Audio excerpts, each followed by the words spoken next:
Hello everybody, my name is Eric Mullins, and today we're going to be checking out Alter's Hyperdimension Neptunia's Purple Heart. She's a lovely 1/7 figure, and of course she is. She's made by Alter. I'm not really somebody that invested in playing a lot of the video games from this franchise, though I do know a lot about them. I've watched the anime, and I've played multiple other games where she's made many guest appearances. She just seems to worm her way into everything.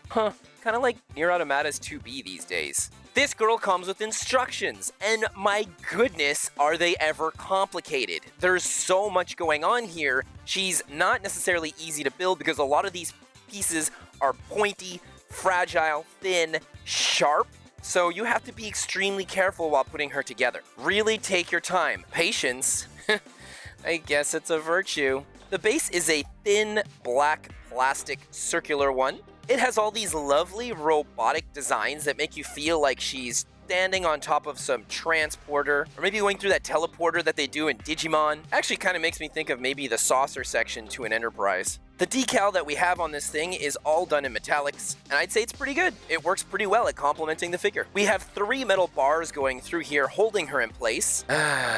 Those metal bars. I'm personally a fan of it because I like the fact that it's stable and I don't really pay attention to them while these are on shelves. But I know for some of you out there, this is a major break in your visualization of this character. They are there, it's metal, reflective, it pops out.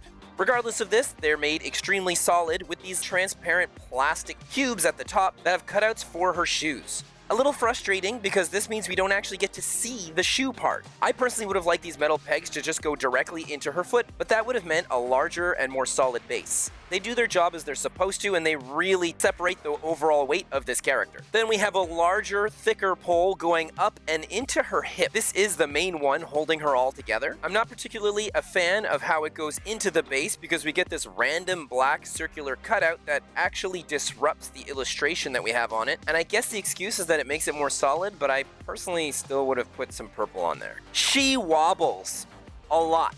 Very, very wobbly character. She is still very solid on there, but my goodness. Never once do I feel like she's going to fall over. However, when you're lifting her and moving her around, you have to be extremely careful because her feet will unclip from these 2 metallic pegs fairly easily. Be fragile with this little cutie and she'll be fine.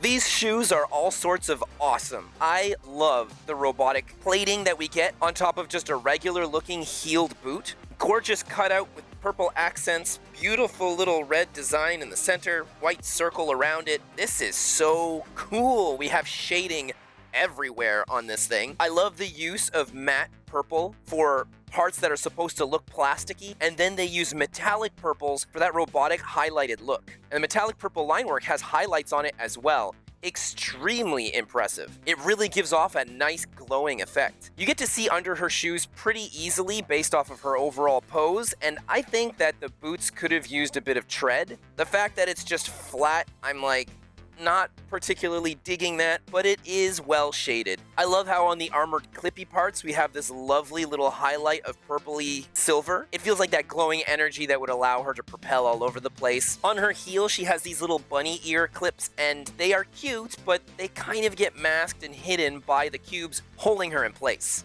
Clipped into her ankles are these little transparent pieces of plastic that go into this lovely robotic looking, supposed to be floating next to her foot apparatus. Beautiful changes in textures with the gloss black, the transparent purple in the front, and we got some glossy purple to really feel metallic and plasticky, while we have this lovely energy metallic silver and purple line work going down the center in the back, and this beautiful purple spike pointing towards her leg is just so cool. Her boots are lovely thigh highs, and they have so much going on, like everything on this figure. In the back we have a beautiful gradient of silver going into purple, all metallic. We then have beautiful indented line work going all across her boots so that it really feels future robotic, and this line work actually has purple coloration that has highlights and shading on it as well. Nice sectioning off and break pieces for each knee are very well defined. I think I would have liked the back of the knees to have maybe a cutout that shows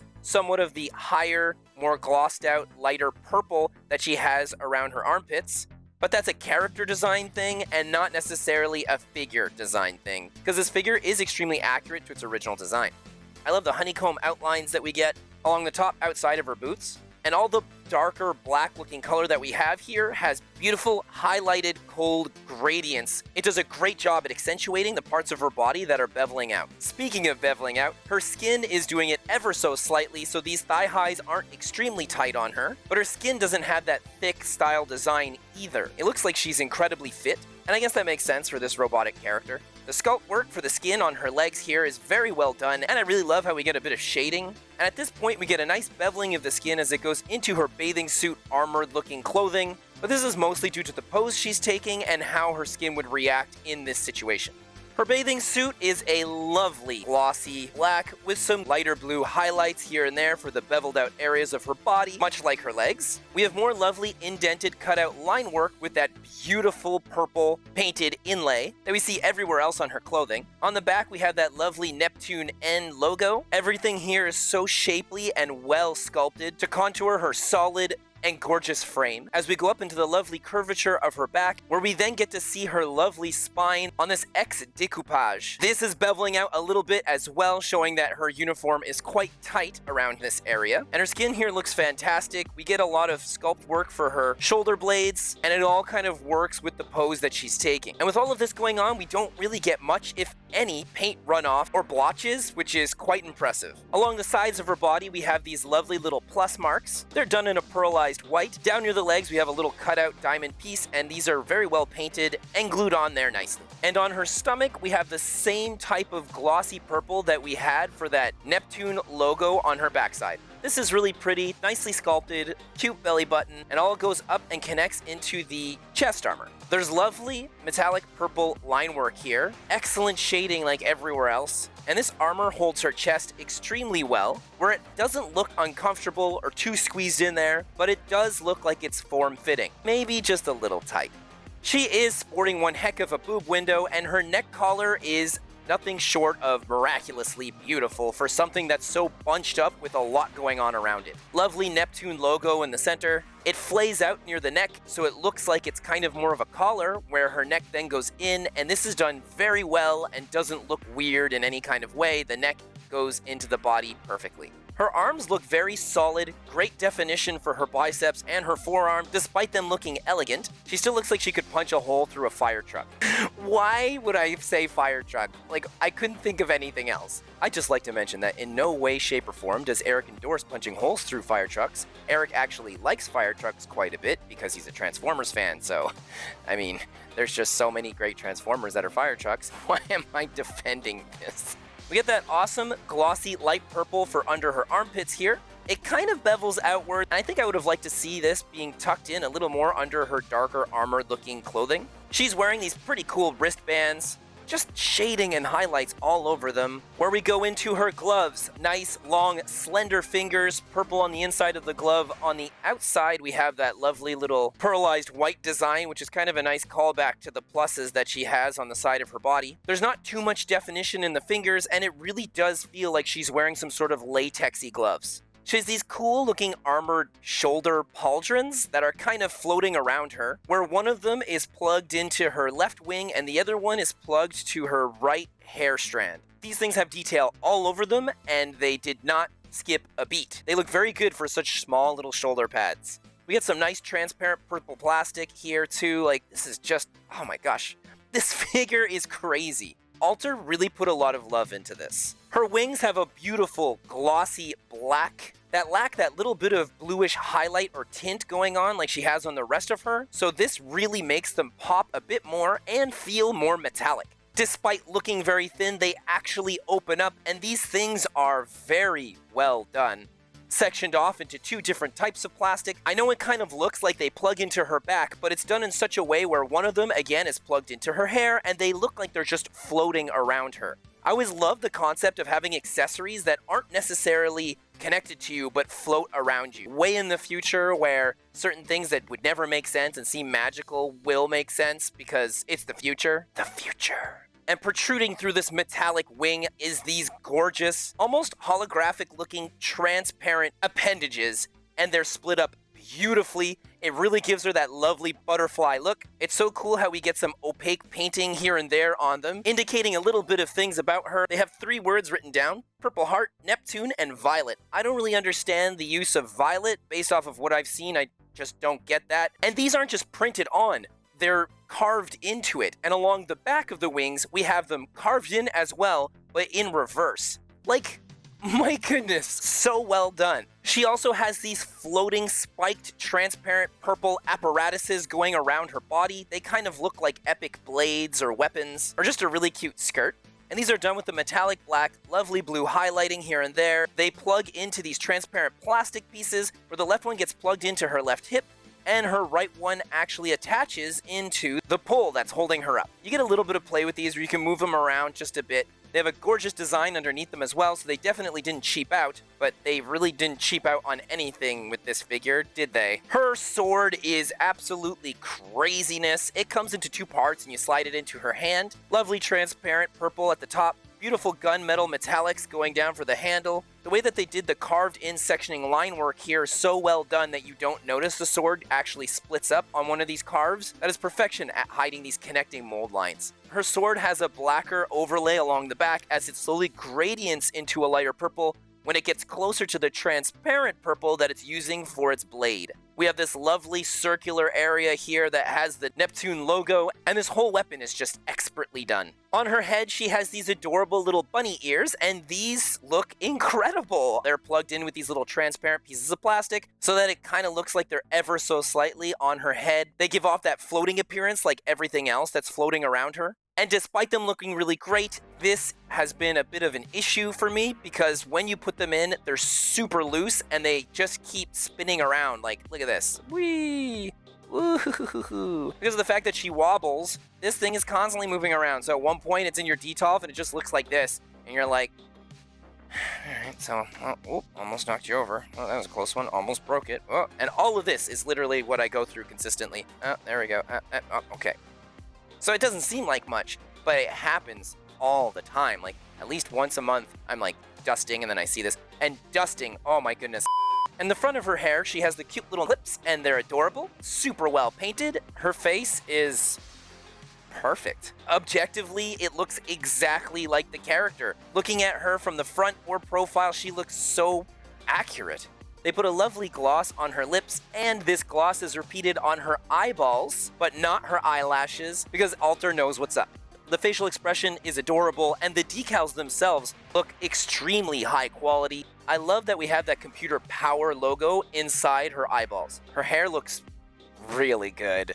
It flays all over the place, and I gotta be honest, for something that's got so much going on, I thought we'd see way more mold lines than we're getting here. I mean, we have a bit up here at the top of the figure, but due to the way that the hair is being parted and stylized, you could debate that that's just the separation of her hair in the first place, as it comes down into these beautiful cami-style twin tails, braided, and there is shading and highlights all over it. It seems like almost every single braid has been meticulously worked on through the painting and the sculpt. It's really, really impressive. As it goes down into the little hair clips that we have at the bottom, these things look incredible, and they're actually miniature magnifying glasses. I put a little item behind one, and it actually does make it pop a bit. I guess that's because of the nature of its design. It's cute, though I doubt you'll get any kind of use out of it, and I don't think that it was intended. The big purple poofy hair popping out at the end is fantastic. It looks so cartoon and anime in the way it was sculpted and how thick it is. Upon her release, she was going for 17,800 yen, and on her second release, they pumped it up by 1,000 yen. So, like,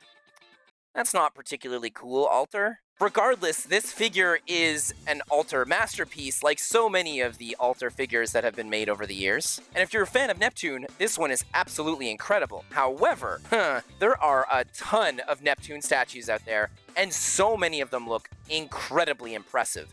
And the one thing I would say that really hinders this figure is her pose in general. This is a very awkward pose. It takes up a ton of space, it's super fragile, and it's just kind of weird. Like, she's holding this weapon, her body's twisting. It just doesn't feel like she's coming down to swing this sword on you. I know that they had an older figure of this a couple years ago that was really straight on, doing somewhat of the same thing, and I would say that this is far more dynamic than that one. Although that one's still nice, This one is a lot more professionally put together. If it's between those two, I personally would choose this one.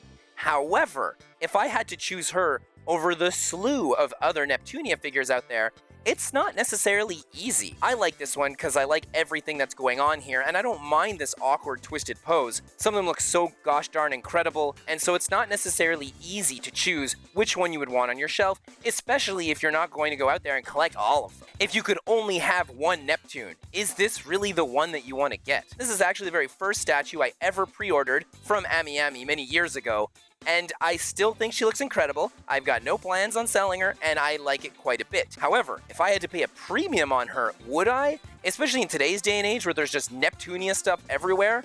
I don't know. I'd really have to ponder that question. The only thing I can suggest is what I usually do, and that's check out more people's reviews on this figure, and also maybe go on the My Figure Collection page, see a couple more photos and pictures of her from different angles, just to see if she would fit well with your display at home. I think that this is one of those classic figures that falls under the objectively, it's a 9.5 to 10 out of 10, but subjectively, it can really weigh heavily on the kind of grade you're going to give her. So just know that she's made with absolute quality, and she is gorgeous. It's just, is she gorgeous enough for you? If you like my video just a little bit, it doesn't cost much to be like Blackheart and hit that like.